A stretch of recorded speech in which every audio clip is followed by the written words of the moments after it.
This podcast is brought to you by Anchor. Anchor is a great way to have a podcast.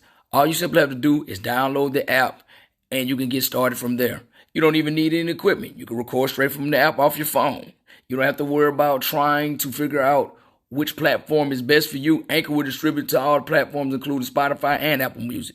So why don't you go download the app and get started on your podcast today. Get your voice out there.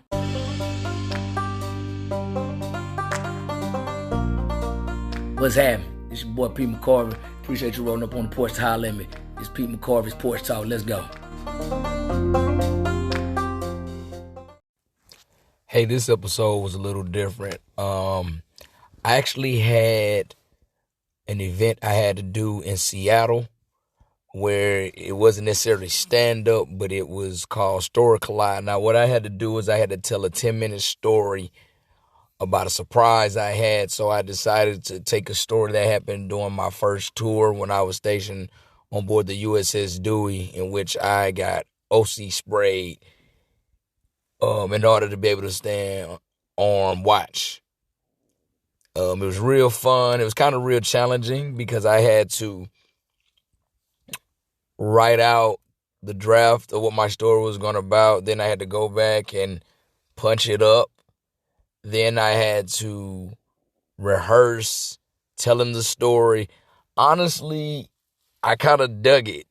It stressed a lot of my creative muscles, and it kind of showed me what it'd be like if I wanted to write, having to go back and do rewrites, as well as if I was trying to act, what it'd be like to rehearse and take a new perspective on what I was performing. And I also got to meet 3 other great storytellers who just had some amazing stories to tell. It was a guy who owns a business who's actually from Tacoma, who grew up not too far away from where I stay at. A lady who was a wildlife biologist, and also a lady who she does these type of events all the time. Her story was amazing. She hit every wicket of emotions. Every emotion that she was conveying in her story, I was right there with her. It was just a fun time. Hope y'all enjoy this episode. Peace. So, this next storyteller, I actually met him doing stand-up comedy in Tacoma. And he has very quickly become one of my favorite people in Tacoma. Mostly because there's only 200 people in Tacoma. But a little bit about him. Pete McCorvey is originally from Moss Point, Mississippi. He's a proud graduate of the University of South Alabama with a BA in Communications and a minor in History. He is a member of Alpha Phi Alpha Fraternity Incorporated and has been a member of the U.S. Navy for 9 years.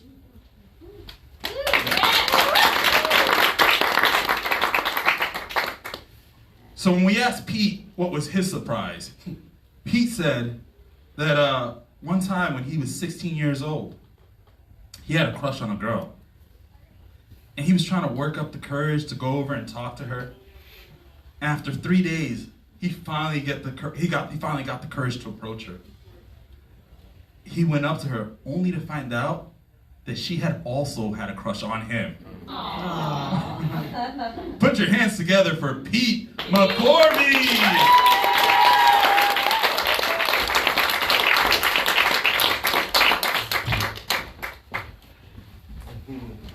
How y'all doing this evening? Okay, so I would like to dedicate my story to a brilliant, talented comedian named Tanita Kemp, but she better went by a stage named Dirty South. She passed away last week. She was a big staple on the Atlanta comedy scene, where I spent a year and a half before I joined the Navy trying to develop myself as a stand-up comedian.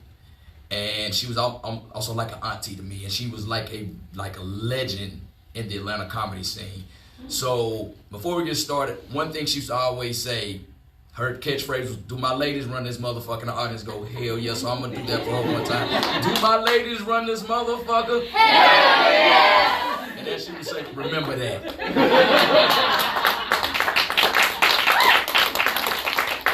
Okay, so it's a fall day in 2014. I'm currently on my first deployment in the United States Navy. It's a hot, humid day, and we're sailing through the Arabian Gulf. Now, this day had terrified me. I was on the flight deck and I was terrified. Not because we're off the Iranian coast, which is loaded with a bunch of small patrol crafts laden with explosives, not because they had missiles that was on the shore aimed that could take out a ship just like that. I was nervous because I was getting OC sprayed that day. For anybody who does not know what OC spray is, that's the proper term. The proper name for it is pepper spray. I was getting pepper spray. Now, OC stands for oleoresin capsicum. So the reason why I was getting OC spray because I had to satisfy that requirement for this thing I was taking called Security Reaction Forces Bravo, or SRFB Bravo. Now, the reason I was taking that pissed me off because I joined the Navy to be a cryptologist. I did not join to be a fucking rental cop, which I found out when I got to my ship was my second duty. And on top of that, the training consists of 1, getting OC sprayed, 2, we had we had to learn weapons handling, and 3, hand-to-hand combat. Now, most police officers, they do like 6 months. We did it all in a freaking week. So I was already nervous, 1, because I didn't want to get sprayed in the face, and 2, I knew that these techniques they taught us in this week was not only get my ass kicked, but probably get me killed. So to let you know just how hot OC spray is, I looked it up because I'm never going to get hit with something in the face and I don't know what the fuck it is. Come to find out, it was 1 million Scoville heat units or shoes. 1.25 million Scoville heat units. Now, a ghost pepper is 1 million Scoville heat units. So you're telling me I'm gonna get sprayed with some shit I wouldn't even put on my food? And that completely messed me up. Now, I'm also pissed at this point while I'm sitting here shaking like a leaf in autumn wind on this flight deck in the Arabian Gulf, because this was not told that I was going to have to do this a year and a half ago when I joined the Navy. Not by my recruiters, you know, they're car salesmen, so I know they're going to tell a lie. I'm talking about my uncles and my cousins who joined. All they told me about was going to enjoy the beaches of Hawaii, getting drunk in Australia, and checking out the massage parlors in Thailand. So here I am, I'm thinking I'm finna join the Navy, party hard, drink hard, and have sex with beautiful women from around the world. I was not told about OC spray. Had I been told about that, I probably wouldn't fucking join. So I'm a nervous wreck about this because we had known about it for like weeks before it happened. So I remember one day I'm sitting at lunch. I'm with my 2 friends, my friend Jared, and I'm with my friend Ray. Jared, he flashes that signature easygoing smile like, bro, don't worry about it. They're going to spray you in the face. It's going to be like bees flying around your face. You'll be fine. Ray, on the other hand, he was family man, pissed off that he had to miss his kid's birthday, so he was already heated that we deployed. He said, man, fuck what he talking about. He said, it's not going to be bees flying around your face. It's going to feel like bees stinging you right in your eye. I'm talking about right on the pupil. If you said your face is a dartboard and your eye and your pupil is the bullseye, and that's where they're aiming. And so I'm getting these 2 conflicting things, but they came together with one consensus. They said, but we are looking forward to the day you get sprayed. I said, why are you guys looking forward to the day I get sprayed? What's going on? He said, bro, everybody knows you like a damn walking cartoon character with animation. So I developed the persona of being the funny guy on the ship, but I also developed, like I said, I had very cartoonish animations on my face. Like my expression, people say you read your expression on your sleeve. No, I wore it right on my grill. So if I'm pissed about something, you know. If I'm scared about something, you know. If I'm excited about something, you know. If I see a woman and I get turned on, you know. So the fact that they said you're looking forward to seeing my reaction. That let me know then this shit is probably not going to be that good when I get sprayed. So I'm at ease, and I tossed and turned with it. Now, coming another thing to find out that they told us right before we got sprayed is that OC will crystallize in your face. That means once it crystallizes, once it gets wet again, it will do what they call reflash, like fire, is get back active again. And they told us when we got in the shower to lean forward. And I was like, lean forward. They said, well, you know it's going to get wet and it's going to drip. You don't want it dripping down to your private parts. That would not have been a good idea for every guy bunking with me to hit at like 9 o'clock at night, hear me screaming. I was not trying to be the walking embodiment of Jerry Lee Lewis's great balls of fire, if you get what I'm saying. So I tossed and turned all night, and finally, it was coming to the day. I woke up 06 in the morning. They called away Reveille. 9 o'clock that day, I knew I'm getting sprayed. So these last few thoughts going through my mind, I'm thinking, is it not going to be as bad as Jared said? Is it going to hurt like hell, like Ray said? And then one last question went through my mind. God, if you please love me, let a rainstorm come through and hit the Arabian Gulf, please. Which we know is the Arabian Gulf. If you know weather and forecast, that's not going to happen. This is not a Walt Disney 90s movie. Miracles don't happen like that. So 2 guys went in front of me. They ran through it just fine. But these 2 guys was like average 6'3", 250 pounds. So that wasn't giving me no confidence. So then I go up to get sprayed. And the master at arms, that's the guy who's giving the training, who's going to spray you, he asks that most asinine question I can never understand. Are you ready? Who the hell would be ready to get shot in the face with something that's going to stink them? Y'all got to understand, this thing is a lacrimator. It's designed to irritate your eyes and cause tears to fall. I don't know anybody who's going to wake up and say, you know what? I want to get shot in the face with something that's hotter than the 9th circuit of hell. So I'm shaking. And then I must have a curse. Said, yeah, I'm ready. So I close my eyes. Now, he's initially supposed to hit you across the forehead and let it drip in your eyes. But this guy, with his great aim, shoots me dead in the eyes. And to make it worse, he shot with the direction of the rim, so it hit my eyes with more force than it was supposed to. So finally I opened, it's dripping in my eyes. He asked me, how many fingers you got up? I put up the fingers. I tell him how many fingers he has. I take 3 steps, and this is when the surprise hits. It wasn't like bees, like Jared said. It wasn't like them stinging you in the eyes, like Ray said. It felt like somebody had took a flamethrower, was at point blank range, and shot it in my face at full strength. And then, for good measure, doused Tabasco sauce in my eyes.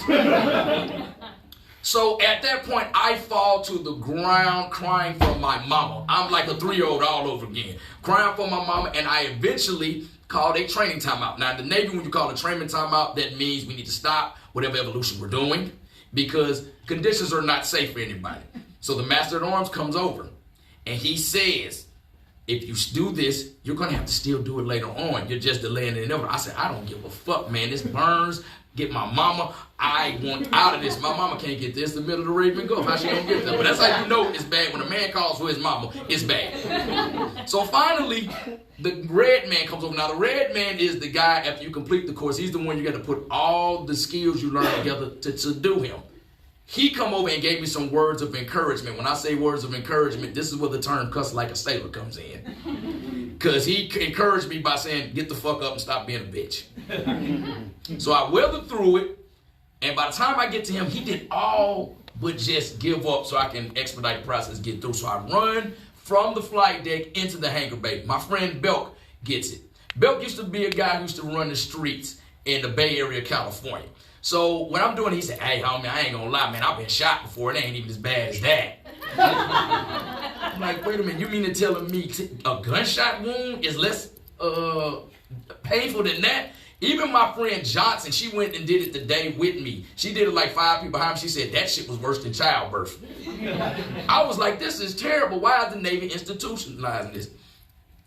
So the debriefing, we're having a debriefing. The master at arms said, do you understand why? And I'm vocal. I said, hell no, I don't understand why we did that. What was the point? He said, well, you got to understand. you have that on your person, you got to know what it's like to get hit with that in case the ships get taken over. I said, that is the stupidest fucking logic I've ever heard in my life. He said, why would you say that? I said, because we also carry 9mm pistols and M4 assault rifles. Are you going to shoot us with those? I mean, we carry them. I mean, that's your logic you're giving us, right? And he sat there looking dumbfounded because he knew that it was some stupid fucking logic. Now, the people who thought that this was going to be funny, they actually told me later on, they said, bro, we stopped recording and we turned away. They said, because your reaction was just pathetic. That was sad. That was terrible. But that didn't stop them from clowning me about it. For the rest of the deployment, like about 3 months when we got back, everybody, no matter what party we was at, somebody would either scream out, OC, OC, and then I'd be like, man, fuck you. Or just be randomly talking about embarrassing moments. Oh, do you remember when McCorvey got OC spray? And they would mimic me falling to the ground. One person who didn't let it go is my friend Luce. Me and Luce was in the same armed guard duty section. And he worked in the armory. So when I had to go down there to get my guns, I had to get it from him. And I also had to get the OC spray and flexi cuffs that we needed for standing armed guard duty. He would always hand it to me every time I got armed up and say, man, you sure you're going to be all right with that thing? And I would always tell him, how about you take this bottle and shove it up your ass? Except for one day, it was a guy getting armed up right in front of me. And he was like, Luce was handing him his OC canister. And he fumbled it and it dropped to the ground. Now, in my eyes, I'm seeing, it's real time, but I'm seeing it go in slow motion. My eyes get wide. You would have thought it was a frag grenade the way I dove for cover. I dove for cover, had my hand on my M9, and I expected to hear a click and a hiss. I knew if I heard a hiss, it exploded, it's going everywhere. So I had my hand on my 9mm pistol and the other hand over my face just like that. When I heard a click but nothing, I slowly got up, I looked up, and Luce and the guy were just looking at me like, what the hell is that? And that is when I realized that OC had scarred me for life. Thank y'all very much.